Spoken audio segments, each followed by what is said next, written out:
Let's go over to author, historian and literary editor of The Spectator World, where it writes very entertaining pieces in The Spectator magazine about the royal family. Alexander Larman. Welcome, Alexander.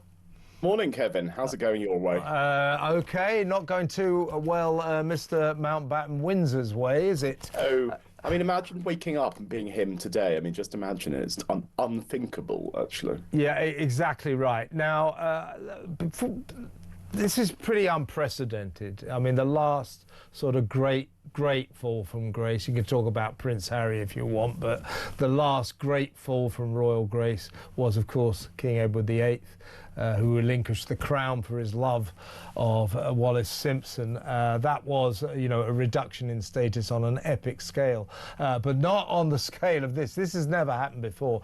Now, what I want to ask you, Andrew, Alexandra, Freudian slip there, is this.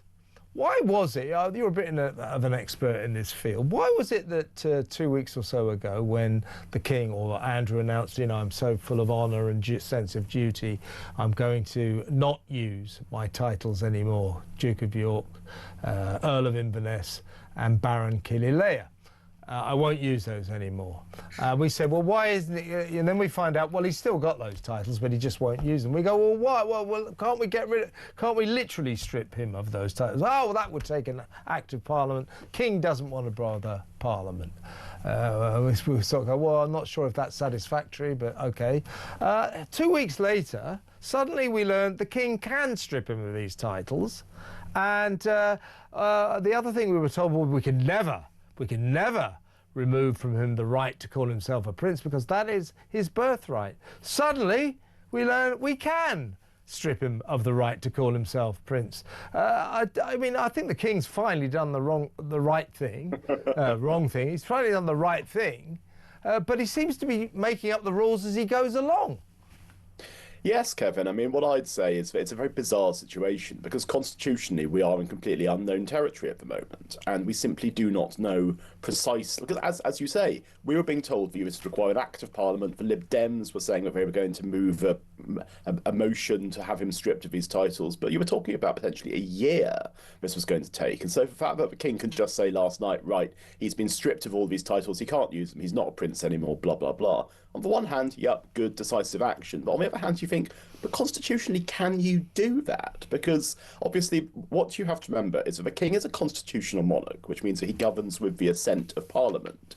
He can't just announce, right, I'm doing this, I'm doing that. And so actually, a lot of people will be saying this morning, it was good theatrics last night. It was very dramatic in terms of what happened. But has he actually been stripped of all these things, or would it require there to be more parliamentary intervention? And I think for one of the things that we don't know at the moment, Charles doesn't know what he's doing because this is such unprecedented territory. I mean, even Edward VIII, he wasn't stripped of his titles. He was just given a new one and became Duke of Windsor. But given that the man is a Nazi sympathiser who was photographed with Hitler, he was still, I mean, the worst that happened to him was he was sent off to the Bahamas in World War II because it was thought he was a bit too pally with the Nazis.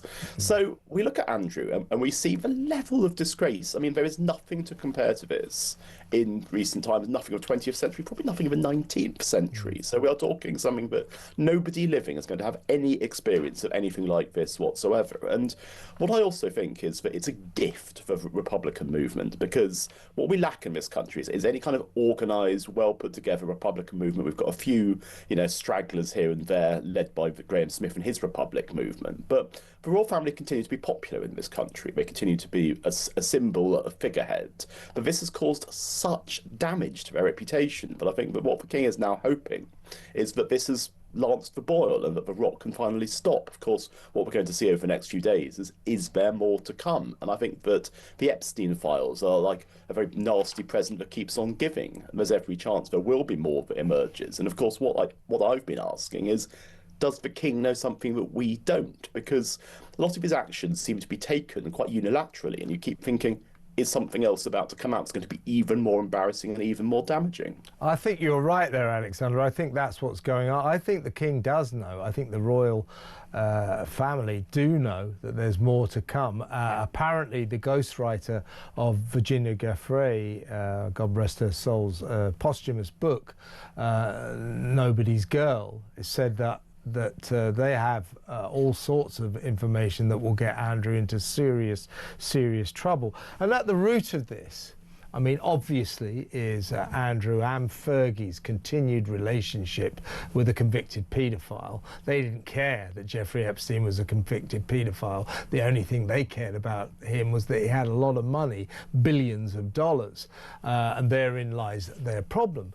But Andrew and Fergie lied about cutting off communications with this guy, and nobody believes Andrew when he said, "Oh, I didn't do that. I never met Virginia Roberts as she was then. I did not sexually abuse her on 3 continents." Now, one of the places where he is accused of sexually abusing Virginia Giuffre. She was only Virginia Roberts as she was then. There it is, picture of her in Ghislaine Maxwell's London home. She was only 17 then. Andrew says he never met her.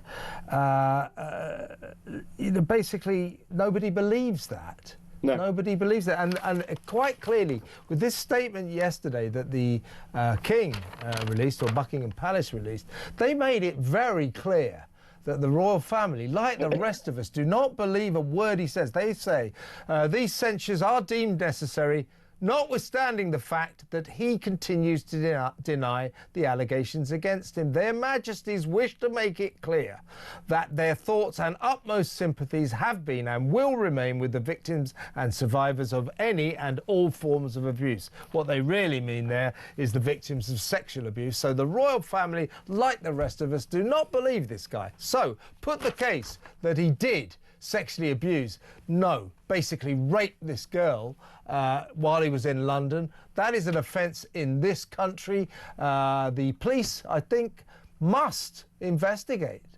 This nightmare for Andrew is not over, is it? No, it's not. And I think that if I was Andrew, I would almost be welcoming the idea of the police knocking on the door, because ultimately that's how this has to play out, isn't it? It has to be that if he was to be arrested, if he was to be the first member of a royal family ever to be put on trial in a criminal court, then I'm not sure what a jury of his peers would be anymore. But if that happened and he was to be acquitted, then it would be his name would be restored, and then actually you could see that there would be a path back for him. If he was, however, convicted and he went to prison, well, that would go very, very badly indeed. And if I was him, I'd be thinking, well, okay, let's see, because that is the only way now. That's the only path where there's any kind of comeback for him, because otherwise it's just a lifetime of obscurity in some little cottage on the Sandringham estate. Well, whether or not he'd be acquitted, I would have my personal doubts. I think a lot of people will have doubts about that. One quick last question, Alexander. We've got to go. Great to talk to you. If this guy, Andrew, Mr. Mountbatten Windsor, does have this mysterious source of wealth that we keep hearing about, that may be another reason he could be in criminal trouble. Why is the King going to give him a free house on Sandringham Estate? Because he wants to shut him up, is the only reason I can imagine. Yeah. But it's interesting because we were being told earlier in the week that he was negotiating to move out of Royal Lodge and go to Frogmore Cottage and stuff like that. And clearly the negotiations didn't go very well. So he's been told that, right, you're not going to have a plush little place that's been refurbished at the cost of taxpayer-funded millions on the Windsor estate. You're going to go to some small bit of Sandringham. But a lot of people, myself included, would be thinking, you're not owed anything. Just go to the Middle East, go and live in some potentate's back room or something like that. Stop bothering the world. Yeah, I mean, the royal family, King, we are told, are worried about if they don't sort of look after Andrew, that he might write a sort of tell-all book to make some money and humiliate his family. But then again, they've cast Fergie out into the barren ether. They've told her she can fend for herself, make her own arrangements. So she's now a clear and present danger. So I'm not sure about this fear of a book angle.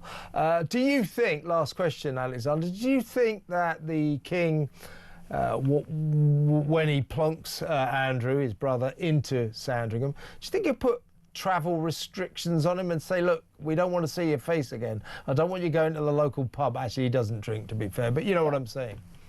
Well, I mean, I was just thinking about the idea of he's doing a book, and I was thinking, well, he would call it My Struggle, but that title would have been taken. Yeah. So I think that you can't stop him from going anywhere. I mean, unless you take away his passport, you can't forbid him from travelling. I mean, he probably wants to go to the Middle East again and tap up some people who've given him money in the past. But I don't think the story's over, Kevin. I think there's more to come, and I think it's going to be a really unedifying and unpleasant next few weeks for everyone involved in the royal family, but most of all for Andy Windsor, as we can now call him. Andy Windsor, indeed. Randy Andy Windsor.